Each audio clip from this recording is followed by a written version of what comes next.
तो भाई ओमान का परमानेंट लाइट ड्राइविंग लाइसेंस किसको मिलेगा, ये एक चर्चा चल रही है आज सल्तनत ऑफ ओमान में। मैं आपको बहुत जल्दी और शॉर्ट करके बताता हूँ कि सबसे पहले तो ये सिर्फ और सिर्फ ओमानीज को मिलेगा, ये एक्सपेक्ट्स के लिए नहीं है।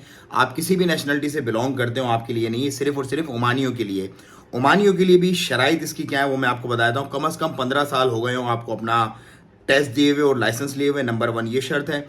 नंबर 2 ये है कि आप कोई भी टैक्सी के प्रोफेशन या कार ड्राइविंग से रिलेटेड प्रोफेशन में काम ना करते हो। नंबर 3 आपको हेल्थ के कोई प्रॉब्लम ना हो और आपने ग्रेड ए का नंबर ए ग्रेड की जो कैटेगरी के जो वायलेशंस होती हैं वो पिछले 3 साल के अंदर कोई ना की हो।